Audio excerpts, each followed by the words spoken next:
There we go. Mrs. Valentine Hello. wants to know the deets.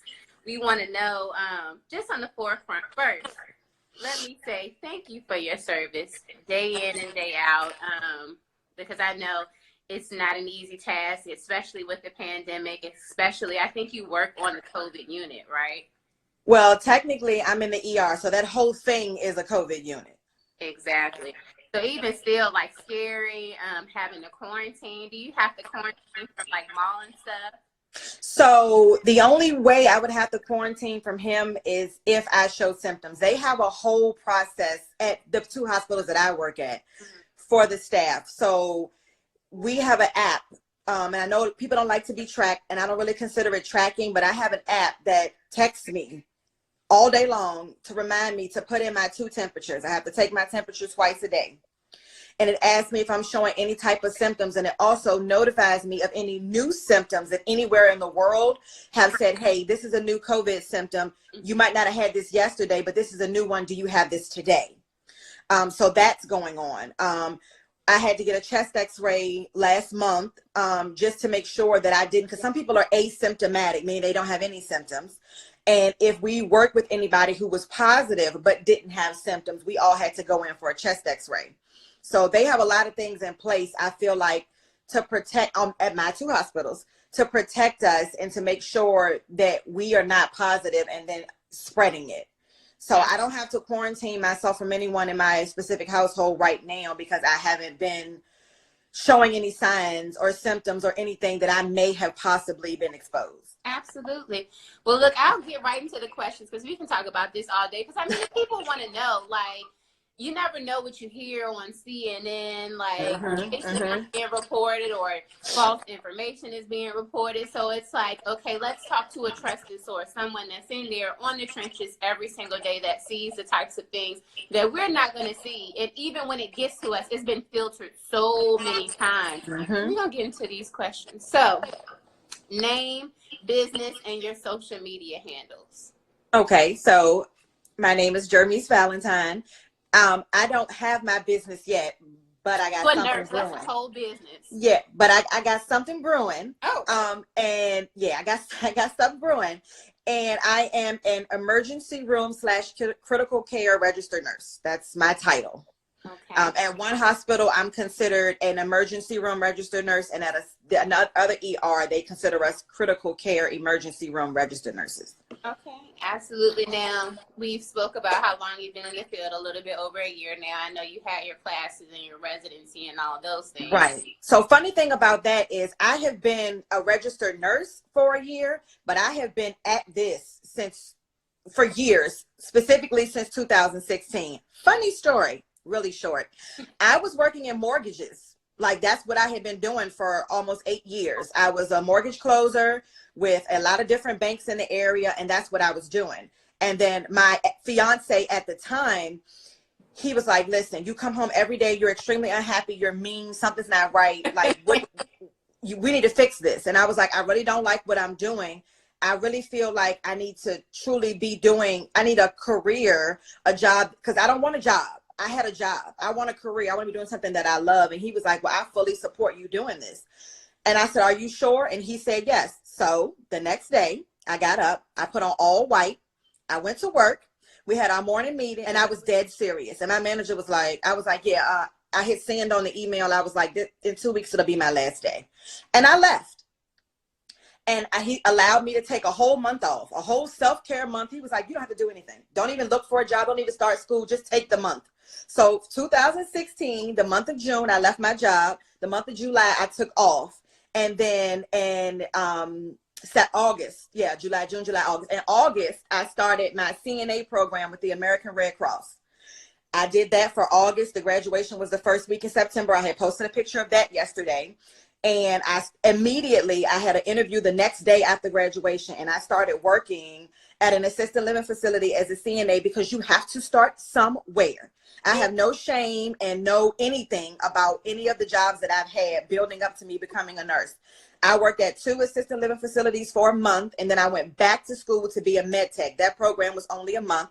And then I got on the cart passing meds, which was a little bit easier for me to be able to start nursing school. And then I started taking my prerequisites at John Tyler. Like, I didn't waste any time. It was month to month to month to month. I was doing something different. And I started my prerequisites at John Tyler, but unfortunately their nursing program was going through a transition. And it wasn't a transition that my impatientness was going to wait for. So after my prerequisites are done, I took that and my T scores, and I started at Bryan and Stratton, and I finished that program in almost a slight bit over a year. Okay, absolutely. Now, you kind of spoke about leaving your job. Great story. I actually left my corporate position June of 18.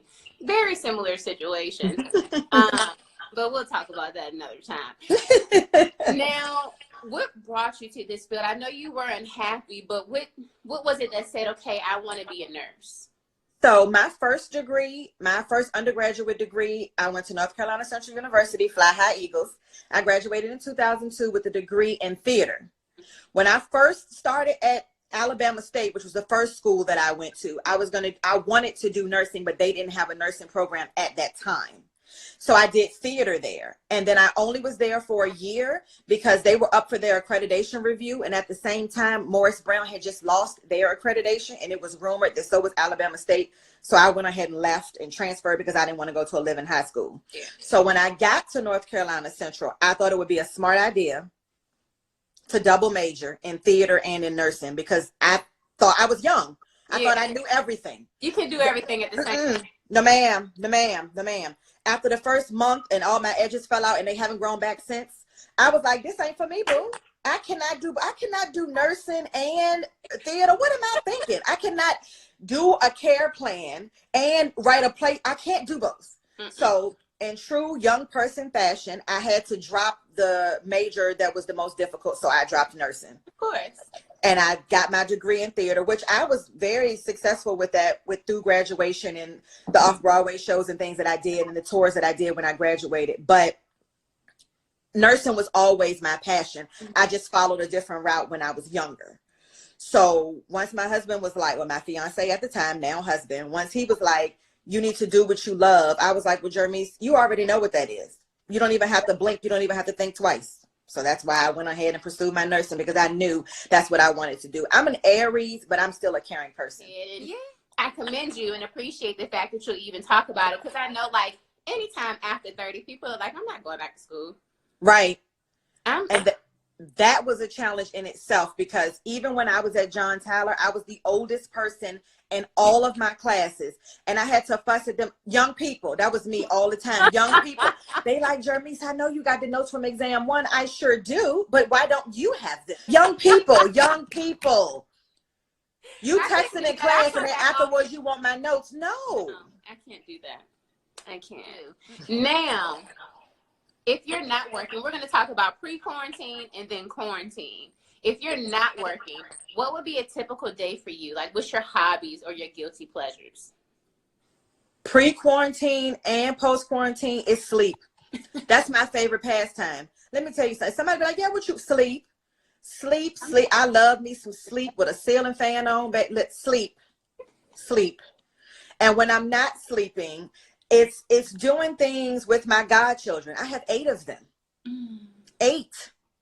It's doing things with my brother, whether it's him and him showing me or trying to show me, because I still can't get it, how to play the video game, or him trying to explain football to me. I still just can't, it's too many positions. Like, so it's basically family. Like, that's what my hobby is. That's what I like to do when I'm not working, because being that I have 2 jobs, I'm always working. Mm-hmm. So I like to spend time with my family. I like to try to know what's going on in their life. Because sometimes it could be 2 and 3 weeks that have passed and I haven't had the opportunity to talk to them because I'm not going to call them at midnight when I get off work. Yeah. I get to catch up on their life and see what it is that they have going on and what they have doing. What is your pet peeve?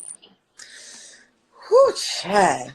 I have so many of them, but what I will say in this platform is that I do not like dishonest people. When you are honest with someone, you allow them to make an informed decision because they have all the facts. When you don't, you're making the decision for them because you're only giving them what you feel like they should know, thus them not making an informed decision.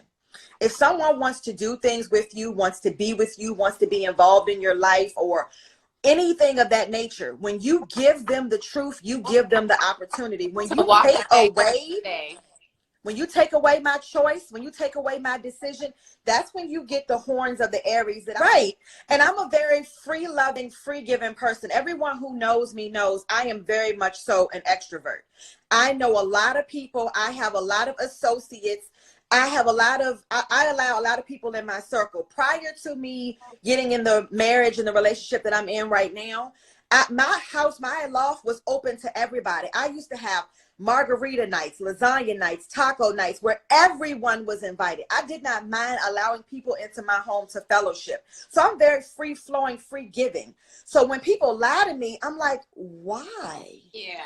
I don't judge anybody. I let everybody be them because everybody has a past, including this person right here.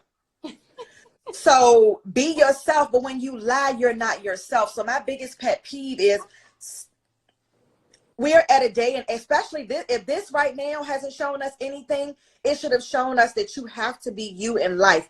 Because when you choose to live another life, you don't get another one. This ain't the dress rehearsal. This ain't the dry run. This is it. This is all you get. Be free to be you with the one life that you have. And when you lie to people, you take little chips off of their little one life, and that's not fair. Because forgiving them isn't for them, it's for you. I'm not going to carry your baggage. When Jermise doesn't have good days and you're trying to find your motivation, who puts your cape back on for you? Definitely my mother. I love her. My mother, she and I are totally different. Mm-hmm. She's an Aquarius. So she's very passive and she's very non-confrontational and she's very smooth, and she's smooth jazz. Mm-hmm. Where her daughter is very much so rock and roll. She's very much so turn up Tina. She's very much so confrontational. She and I are very different. So she is the calm to my storm. She is the one who says, listen, I know you before you know you, and let me tell you what the truth is. Even when I am dead wrong, she will tell me I'm dead wrong. Yeah. She's not going to be like, oh, yeah, well, I'm on your side because I'm your mama. She like, girl, no, you wrong, and you've been wrong, and you still going to be wrong, and you wrong. But she also encourages me and pushes me forward. She's the one that reminds me of, remember when you were at Alabama State and you called me crying every day because you were homesick and you wanted to come home, and I told you, no, ma'am, you staying there. You died to get down there. You're going to stay there. Like things like that to keep me motivated, to keep me on track, to keep me focused. She is the one when I call her and I'm like, Mom, we did everything we could and we lost this patient today and it's really affecting me and I don't know how to handle this. She's like, listen, you did what you could. You all did what you could. You have to understand that this is not going to be the last time this is going to happen. Like she puts things in perspective for me all the time. She lets me know where we have come. She lets me know we're not back to where we was when I was little and we were homeless, sleeping in this 2-door convertible that she had and showering and at people's houses or washing up in the McDonald's bathroom, because we've been there. She's letting me know now that you own a home, I own a home. We don't want for nothing.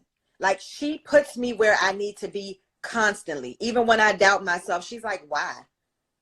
It's not like you have a reason to. Like she just puts me where I need to be. Like how many patients like do you expect to lose like going into a shift? Is that like a common thing? Because we don't hear like it's not a common thing, but pre-COVID we had flu and we were definitely losing people to the flu.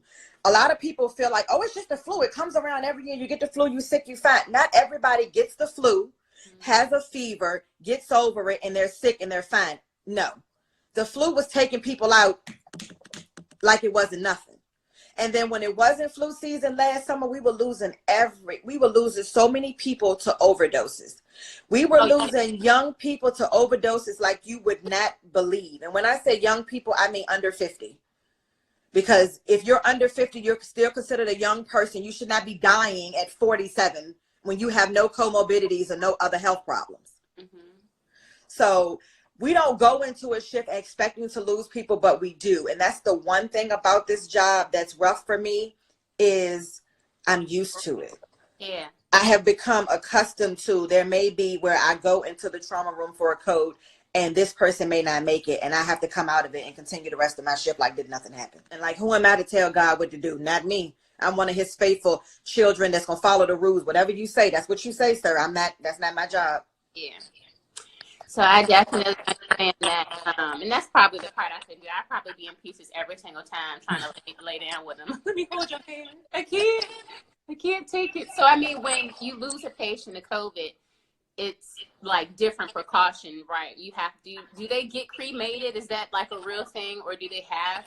It's the family's choice. We've been seeing families choosing to cremate their loved ones because funeral homes are not doing services in funeral homes. They can't have services in church. They're having graveside services like they did back in the day, and still it can only be 10 people. Yeah. So how do you tell, like, people who have large families, large siblings, like, how do you tell somebody, oh, well, only the older siblings can come and the younger ones because there's so many of them? So some people are choosing to cremate their family members and having their own private services where they can do what they want. Mm-hmm. I see we do have a question. How do you handle having to explain deaths to families, or do you have to do that? So it depends on the situation. If I'm the primary nurse and the doctor has decided that they're not going to call the family if the family is not present, then that's something the primary nurse has to do. Sometimes I'll give an example. We had and this story sticks with me because this young lady was young. She was my age. We had a 36-year-old female who was out with some friends at a trailer, and she overdosed, and they left her on the floor for 25 minutes before they called EMS. When EMS got there, they started performing life resuscitation efforts and got her over to my ER. That took another 30 minutes from the field for her to get to the hospital. So at this point, this young lady has been down for 55 minutes. We get her into our trauma room and we continue life resuscitation efforts for another 30 minutes, which is hospital protocol. And then we had to call it. No family came with her. I was the primary nurse. So I called her mother, which was her next of kin, on record to explain to her what had happened. I will never forget this. This young lady, 36 years old, her mom told me on the phone that she was not coming because she had to work the next day. The doctor then got on the phone and tried to explain to her further why we needed her to come. And she said, this is not her first time doing this to me. I am sorry this happened to her. I am not coming. And she hung up on us. I had only been a nurse for 3 months. I will never forget it. It always sticks with me. It's something that broke my heart, that this young lady was out with these friends, unfortunately overdosed. They did nothing to help her. And then when we got her to the hospital, tried to save her life and couldn't. Her mother was so fed up with her behavior that she didn't even come to the hospital. So they teach us compassionate communication in school, and they tell you things to say and different responses. And we watch all these videos